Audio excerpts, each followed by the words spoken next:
रेश्माताईंची गुडघेदुखी वाढतच चालली होती. त्यांना उठताना बसताना खूप त्रास व्हायचा. म्हणूनच तर निर्णय घेतला होता की त्यांच्या गुडघ्याचे ऑपरेशन करावं. म्हणून त्यांना ॲडमिट करण्यात आलं होतं.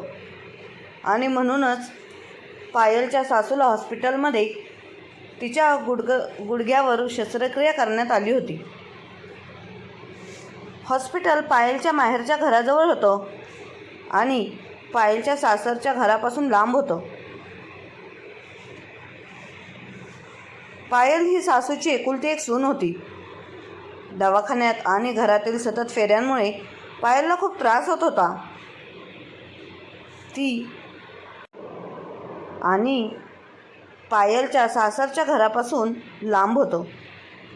पायल ही सासूची एकुलती एक सून होती. दवाखान्यात आणि घरातील सततच्या फेऱ्यांमुळे पायलला खूप त्रास होत होता. ती सकाळचा नाश्ता तयार करून तिच्या नवऱ्याच्या सोबत हॉस्पिटलमध्ये पाठवत होती. त्यानंतर ती घरातील सर्व कामं करत होती. सर्व कामं झाल्यानंतर पायल तिच्या सासूसाठी वेगळे जेवण बनवायची आणि ती स्वतः जेवण घेऊन हॉस्पिटलला जात होती. कारण तिचा नवरा नाश्ता देऊन हॉस्पिटलला जात होता आणि हॉस्पिटलमध्ये सासूबाईंना जेवण दिल्यानंतर पुन्हा घरी जाऊन स्वयंपाक करायला वेळ नव्हता. यावेळी मुलांची शाळा सुटत होती. ती तिच्या नवऱ्यालासुद्धा जेवणाचा डबा देऊ शकत नव्हती.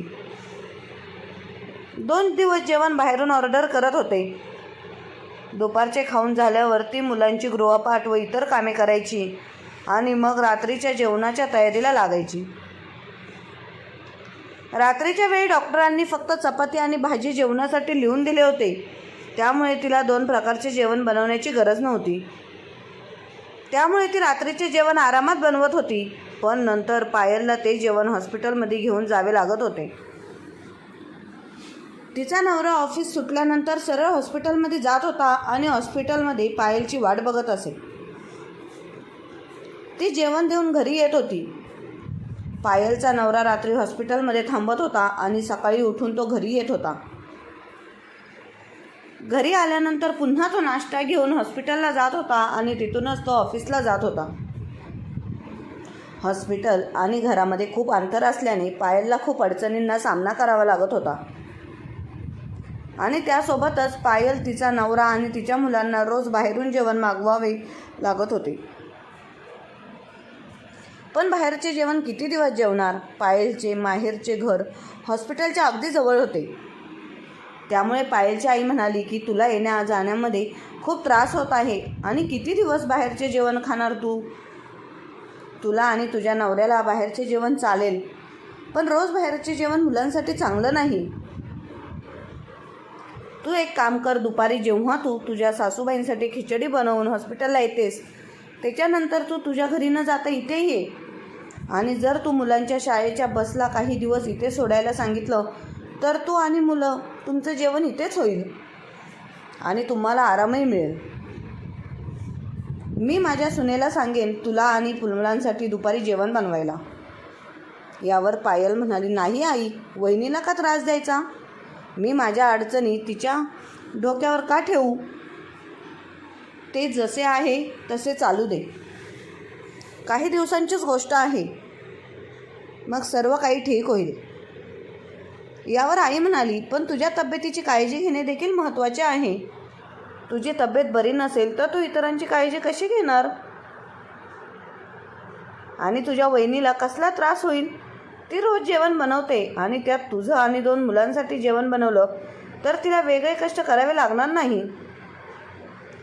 आणि भांडी धुण्यासाठी मोलकरीण तर आहेच. थोडेसे जेवण तयार करावे लागेल.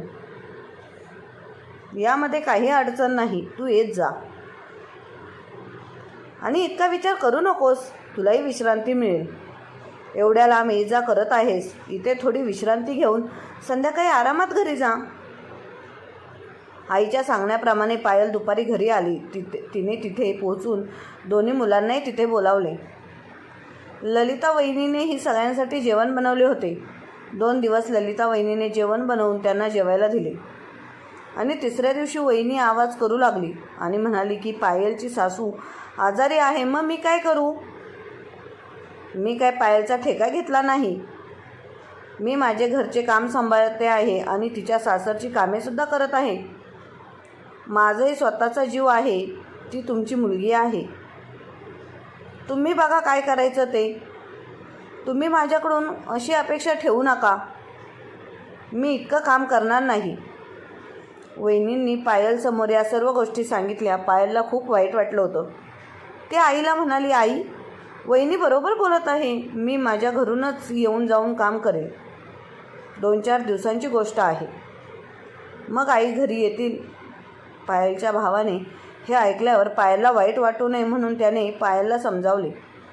हे बघ पायल, तुला माहिती आहे घरातल्या स्त्रियांना किती काम करावे लागतात आणि त्यावर इतरांचे कोणाचेही जास्त काम करावं लागलं तर कुठलीही बाई नाराज होईल. म्हणूनच आज तुझी वहिनी तुला काही कठोर शब्द बोलली तर ते तू मनावर घेऊ नकोस. पण सत्य हे आहे की तुझ्या वहिनीला खूप काम आहे आणि तिच्यावर ताण येतो. वर अतिरिक्त कामाचे ओझे ते ती सहन करू शकत नाही. तू असं समजू नकोस की तुझ्या येण्याने आम्हाला काही अडचण आहे. पण माझी पत्नी म्हणजेच तुझी वहिनी जे काही बोलत आहे ते चुकीचे. आईने हा निर्णय घेण्यापूर्वी मला किंवा माझ्या पत्नीला एकदाही विचारले नाही. तुझ्या वहिनीला काम करून थकल्यासारखं होतं आणि तिलाही विश्रांतीची गरज आहे. पायलच्या भावाने त्याच्या गोड शब्दांत पायलला समजावण्याचा प्रयत्न केला. पायल म्हणाली, हो दादा, मला समजते. मी आईला नकार देण्याचा प्रयत्न करत होते, पण आईने मला जबरदस्ती केली. मला माहीत आहे की घरातील कामे करून खूप थकवा येतो आणि मी माझा अतिरिक्त भार वहिनीवर का टाकू. चल, मला जाऊ दे, मी घरी जाते. मला रात्रीच्या जेवणाची तयारी करायची आहे. ते आई बोलली होती की दुपारी सासूबाईंना खिचडी द्यायला येशील तेव्हा आपल्या घरी ये म्हणून मी आली होती. मी उद्यापासून येणार नाही, काळजी करू नका. असो, 2-4 दिवसांची गोष्ट आहे. असं बोलता बोलता पायलच्या डोळ्यात पाणी आले. कारण ती स्वतःच्या इच्छेने इथे आली नव्हती. ती तिच्या आईच्या विनंतीवरून आली होती आणि तिला अपेक्षित नव्हतं की तिचा भाऊ आणि वहिनी तिचा अपमान करतील. पायलला गोष्ट वाढवायची नव्हती. पायलने तिचे अश्रू थांबवण्याचे खूप प्रयत्न करत होती, पण शेवटी पायलच्या डोळ्यात अश्रू आले. या सर्व गोष्टी पायलची आई ऐकत होती. आता पायलच्या आईचा राग अनावर झाला. ती जोरात ओरडली, वा, काय म्हणालास? तुला हे तुझ्या बहिणीला सांगायला लाज वाटत नाही? 8 वर्षापूर्वी जेव्हा तुला जुळी मुले झाली आणि ज्या हॉस्पिटलमध्ये सुनेची प्रसूती झाली ते हॉस्पिटल तुझ्या घरापासून खूप अंतरावरती होते आणि पायलच्या सासरच्या घरापासून जवळ होते. तेव्हा पायलने सगळ्या जबाबदाऱ्या तिच्या डोक्यावर घेतल्या होत्या. सूनबाईच्या ऑपरेशन नंतर सूनबाई 4-5 दिवस हॉस्पिटलमध्ये होती. पायलने तुम्हाला कोणतीही अडचण येऊ दिली नाही. पायलने सर्व जबाबदारी स्वतःवर घेतली. पायलने दिवसातून नाश्ता व तसे 3 वेळचे जेवण हॉस्पिटलला आणले. तुझ्या मुलांची काळजी घेत होती. तसेच तुझ्या बायकोची पण काळजी घ्यायची. तिने मला हॉस्पिटलमध्ये 1 रात्रसुद्धा राहू दिले नाही आणि तुला त्रास होईल म्हणून तिच्या घरी राहण्यासाठी सांगितले. तू पण तिच्या घरी जाऊन नाश्ता आणि 2 वेळेला जेवत होतास आणि तू वरून पायलला सांगत होतास की तुझ्या वहिनीसाठी काहीतरी पौष्टिक आहार बनव. पायलच्या त्याच सासूने तुझ्या बायकोसाठी डिंकाचे लाडू, फळ, पेज वगैरे इतके प्रेमाने तयार केले होते आणि भरपूर ड्रायफ्रूट्स लाडूही बनवून दिले होते. कारण सुनेला जुळी मुले झाली आहेत. सुनेचे शरीर मजबूत राहणे महत्त्वाचे आहे. घरी जाऊन या सगळ्याची तयारी करायला वेळ मिळणार नाही. कारण 2 मुलांना सांभाळणं सोपं नव्हतं. मी इतका नकार देऊनही त्यांनी भरपूर लाडू आणि मिठाई तयार करून दिली. तुझ्या पत्नीला त्याची खूप खूप गरज होती. तुझ्या बायकोचे पायलच्या सासूशी काय नातं होतं किंवा तुझ्या मुलांशी काय नातं होतं? पायलच्या सासूने नातेवाईक समजून कर्तव्य पार पाडले होते आणि त्यावेळी पायलने सुद्धा विचार केला नव्हता. तुमच्या दोघांमुळे तिच्यावर अतिरिक्त कामाचा बोजा वाढला होता. पायलने रात्रंदिवस तुम्हा दोघांसाठी समर्पित केले होते आणि आज पायलची गरज असताना तुम्ही लोक स्वार्थी बनत आहात. तुम्ही स्वार्थी तर झाला, वरून पायलचा अपमानसुद्धा करत आहात. ज्या बहिणीने तुम्हाला पावला पावलाला मदत केली आणि तुझ्या बायकोला सुद्धा साथ दिली, तुमची हिंमत कशी झाली तिचा अपमान करण्याची? आणि कान उघडे ठेवून ऐक, हे घर माझे आहे आणि इथे तेच होणार जे मला पाहिजे आहे. पायल इथेच थांबणार जोपर्यंत तिची सासू हॉस्पिटलमध्ये आहे. ती तिच्या घरी जाणार नाही आणि ती आपल्या सासूसाठी जेवणही इथूनच घेऊन जाईल. आधी तर फक्त दुपारच्या जेवणाची गोष्ट होती, पण आता तिनंही वेळेचे जेवण इथेच बनवले जाईल आणि ती इथेच शिफ्ट होणार, तेही आपल्या मुलांसोबत. जोपर्यंत तिची सासू हॉस्पिटलमध्ये असणार, तुम्हा लोकांना जे करायचं आहे ते करा, पण या घरात राहायचं असेल तर मी जसं बोलत आहे तसंच होणार. यावर पायलची वहिनी म्हणाली, तर आई तुम्ही पण नीट ऐका. पायलताईंनी आमच्यासाठी काय केले आहे, त्यांनी माझ्या मुलासाठी जे काही केले ते त्यांचे कर्तव्य आहे, कारण त्या मुलांच्या एकुलत्या एक आत्या आहेत आणि प्रत्येकजण आपला भाचा आणि भाचीसाठी काही ना काही करतातच. मी सुद्धा माझ्या भाच्यासाठी केले होते. मी सुद्धा तिथे जाऊन राहत होते, पण कोणतीही नणंद आपल्या सासूसाठी आपल्या वहिनीच्या कामांच्या जबाबदाऱ्या वाढवत नाही. मी कसलीही काम करणार नाही, त्यामुळे तुम्हाला जे करायचं आहे ते करा. माझ्याकडून हे सर्व होणार नाही आणि पायलताईंनी जे काही आमच्यासाठी केलं आहे ते जर आम्हाला माहीत असतं की इतक्या वर्षानंतर त्यांचे उपकार आम्हाला बोलून दाखवत आहेत, तर आम्हाला त्यांची काहीही मदत घ्यायची नाही. यांचं एक बरं आहे, आधी मदत करा आणि नंतर अनुकूलता दर्शवत बसा. वा, पण आम्ही हे सर्व पायलताईंना करायला सांगितलं नव्हतं. त्यांनी तर हे सर्व त्यांच्या मनाने केलं होतं. आता तर पायलच्या आईचा राग अजूनच वाढला. पायललाही कळाले की गोष्ट बिघडू लागली आहे. तेव्हा ती आईला म्हणाली, आई तू का काळजी करत आहेस? ज्या प्रकारे इतके दिवस काढले तसेच अजून 3-4 दिवस निघून जातील. मी जात आहे, तुम्ही माझ्यामुळे आपापसात भांडण करू नका. जर मला माहीत असते की इथे भांडण होणार आहेत तर मी इथे कधीच आली नसती.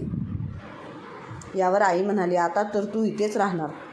माझ्या सुनेने स्वतःला या घराची मालकीण समजलं आहे, कारण मी तिला सून म्हणून नाही तर नेहमी मुलगी म्हणून मानलं.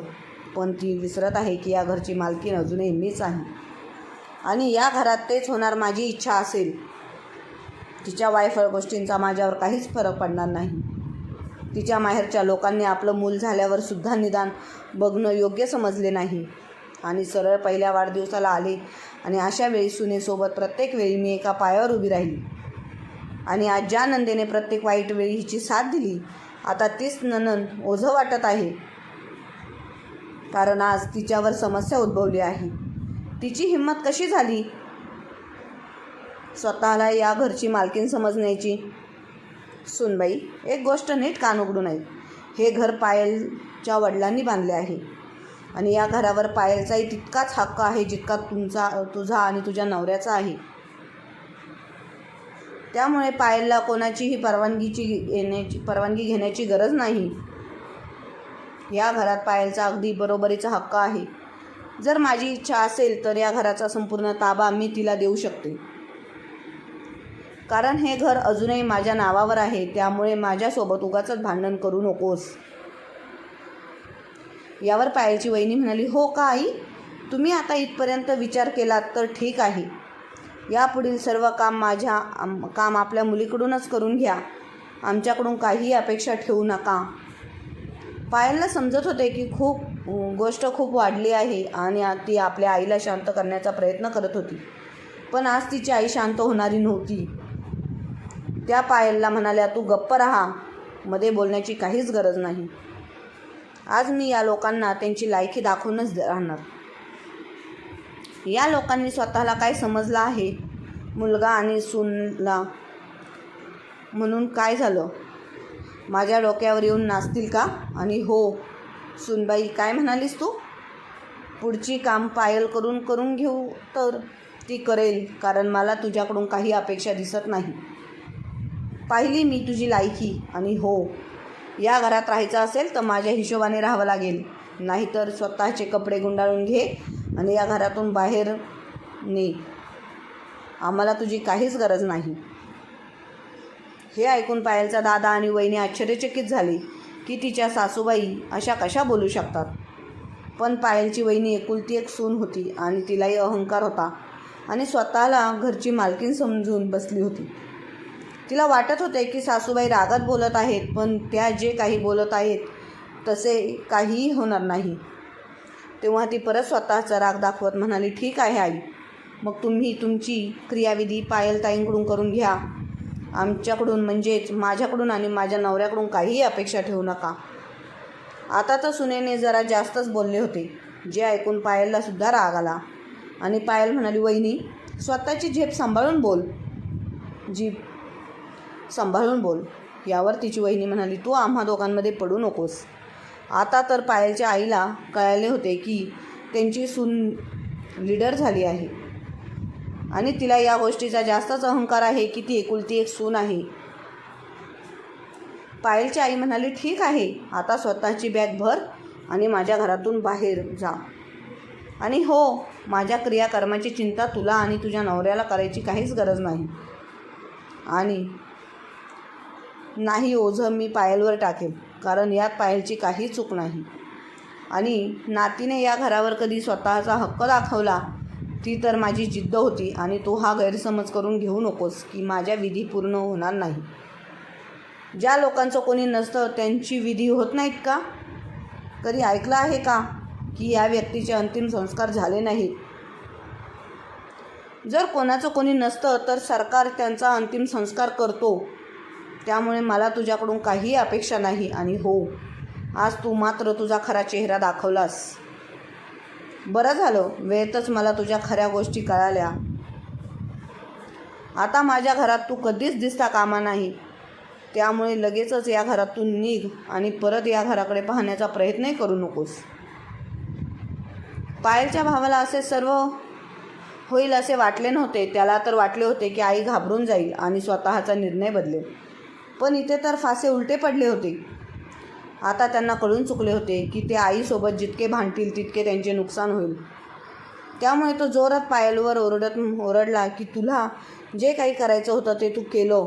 तुझी हीच इच्छा होती ना की या घरावर ताबा मिळवावा, जो तो आज करून दाखवला. पायल आणि त्याची आई या गोष्टींवर काही बोलणार होते की तितक्यातच पायलचा नवरा आतमध्ये आला, जो बऱ्याच वेळापासून त्यांच्या गोष्टी ऐकत होता. पण तोही अगदी मोठ्या आवाजाने पायलच्या भावाला म्हणाला, तुझी हिंमत कशी झाली माझ्या बायकोसोबत असं बोलण्याची? स्वतःच्या लायकीत राहायचं. माझ्या बायकोसमोर असं मोठ्या आवाजात बोलण्याची हिंमत करू नकोस. मी बऱ्याच वेळापासून बाहेर उभा होतो आणि तुमच्या लोकांच्या गोष्टी ऐकत होतो आणि हेही पाहिले की तुम्हा लोकांचे किती खालचे विचार आहेत. तुम्हा दोघा नवरा बायकोंना आईसाठी असे शब्द वापरण्यापूर्वी तुम्हाला लाज वाटली नाही का? आणि सर्वात मोठी गोष्ट, माझ्या बायकोबद्दल तुम्ही लोकांनी जे काही बोलले आहे ते यापुढे बोलण्याचा विचारही करू नका. आई काहीही चुकीच्या बोलल्या नाहीत. पायल तर स्वतःच्या परीने मागे येत होती, पण आता तर मी म्हणतो की पायल इथेच राहणार. तिचाही या घरावर बरोबरीचा हक्क आहे. बघतोच मी कोण काय करतंय ते. आणि राहिली गोष्ट या घरावर ताबा मिळवण्याची, तर मेव्हणे साहेब, तू कोणत्या जगात जगत आहेस तुला माहीत नाही का की पायलजवळ तुझ्यापेक्षा अनेक पटीने पैसे आणि संपत्ती आहे. ती अशी 4 घरं खरेदी करू शकते. तुला काय वाटते की ती या घरावर ताबा मिळवण्यासाठी स्वतःचं डोकं चालवेल? हे सर्व तुमच्यासारखे लहान विचार करणारे लोकांच्या डोक्यातच असते. आता तुम्ही नीट ऐका. माझी बायको आणि माझ्या सासूबाईंचा जितका अपमान करायचा होता तितका तुम्ही केला. आता तुम्हाला वाटत असेल की गोष्ट पुढे वाढवता कामा नये, तर गपचूप आपली आई आणि माझ्या बायकोची माफी मागा. नाहीतर तुमच्यासाठी जो निर्णय घेतला आहे त्यामध्ये आम्ही त्यांची साथ देऊ. देवाच्या कृपेने आमच्याकडे पैशांची काही कमतरता नाही आणि आम्हाला ना तुमची काही संपत्ती हवी आहे. आणि हो, आम्हाला अगदी व्यवस्थितरित्या ठाऊक आहे की तुमची इतकी लायकी ही नाही की तुम्ही स्वतः वेगळं घर खरेदी करू शकता. त्यामुळे असा विचार करू नका की मी माझ्या पैशांचा अहंकार दाखवत आहे. पण हो, मी सत्य परिस्थिती तुम्हाला दाखवून दिली. हे घर तुमच्यासाठी किती गरजेचं आहे